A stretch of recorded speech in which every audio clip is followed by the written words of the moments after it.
Hello students, welcome back अजवाकर academy. Myself Randeep Singh. Start कर रहे हैं हम एक्सरसाइज 10.3 क्वेश्चन नंबर 1 के साथ। क्या कह रहा है? Consider the following hypothesis test. Value दे रखी है आपके सामने और आपको फाइंड करना है, कंक्लूजन निकालना है ना। कंक्लूजन कैसे निकालते हैं? देखो, फर्स्ट केस पर आते हैं। सबसे पहले गिवन वैल्यूज पर आओ। जो ये वैल्यू दे रखी है, ये आपको ये बताती है कि म्यू नॉट का वैल्यू जो है वो 80 दे रखा है ना। सेकंड थिंग, सैंपल यानी कि एन का वैल्यू आपको 100 गिवन है। स्टैंडर्ड डेविएशन आपको 12 गिवन है। कंप्यूट द पी वैल्यू निकालना। पी वैल्यू निकालने के लिए सबसे पहले जेड निकालना पड़ेगा। And one more thing, alpha की वैल्यू 0.01 है।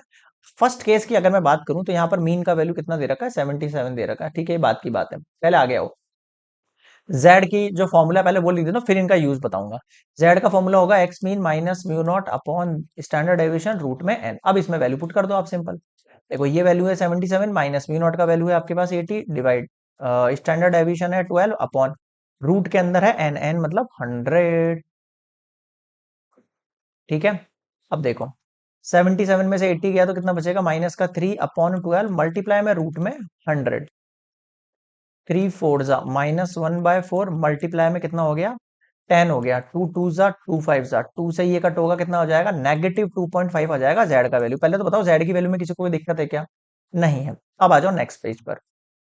देखो, फर्स्ट केस में हमने z निकाला -2.5 जो कि है लेस देन जीरो। जब ये वैल्यू लेस देन जीरो है तो मुझे यहाँ पर p का वैल्यू देखना है। अब आप यहाँ गौर करो, जो वैल्यू ऑफ p निकल के आएगा ना, p वैल्यू ऑफ -2.5, वो क्या निकल के आएगा? आपको पता होगा, अपन ने जो है z फाइंड करने वाला वैल्यू पढ़ा था एक्सरसाइज 10.2 के अंदर ना। तो मैं आपको यहाँ पर टेबल से सॉल्व नहीं करके बताऊंगा, मैं डायरेक्टली लिखूंगा। अगर आपको इनके वैल्यूज फाइंड करना सीखना है तो आप एक्सरसाइज 10.2 में जैसे हमने z के वैल्यूज फाइंड करे थे वो एक बार देख लो, है ना। आपको समझ में आ जाएंगे कैसे फाइंड कर रहे हैं।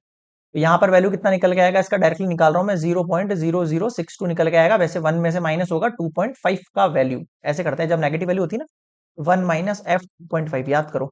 अब 1 में से माइनस करो, आपकी जो बुक है उसमें देखो 2.5 वाला रो, मतलब बुक के लास्ट में जो टेबल दे रखी है उसमें 2.5 वाला रो और 0.5 वाला कॉलम, सॉरी 0.0 वाला कॉलम देखो, उसमें एक वैल्यू आएगी 0.900 समथिंग, 9032 ऐसा कुछ समथिंग होगी शायद वैल्यू। इसको सब्सट्रैक्ट करोगे तो ये वैल्यू आ जाएगी। मैंने डायरेक्ट वैल्यूज बता दी आपको, ठीक है।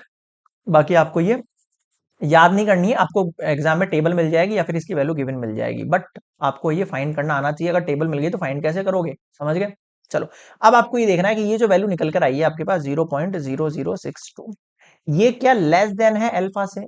ठीक है, चेक करो अल्फा का वैल्यू कितना है? 0.01। हाँ सर, ये तो लेस देन हो रहा है। अगर ये वैल्यू लेस देन है, सो हम क्या कर सकते हैं? रिजेक्ट कर सकते हैं एच नॉट को। क्लियर है?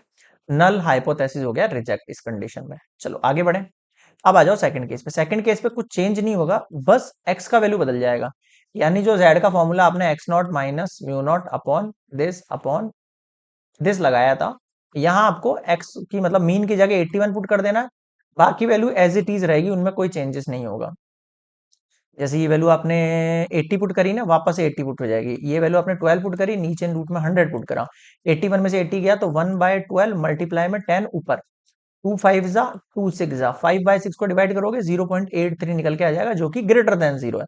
अब हमें दिख रहा है यहाँ पर कि z का वैल्यू 0.83 है, जो कि ग्रेटर देन जीरो है। फर्स्ट थिंग तो ये। अब पहले निकालो इसका पी वैल्यू। देखो, ये बोला ना पी वैल्यू निकालो, तो P वैल्यू ऑफ 0.83 कितना हो जाएगा? 0.2033, है ना। ये वैल्यू भी आप अपने उस Z वाले टेबल से फाइंड कर सकते हो।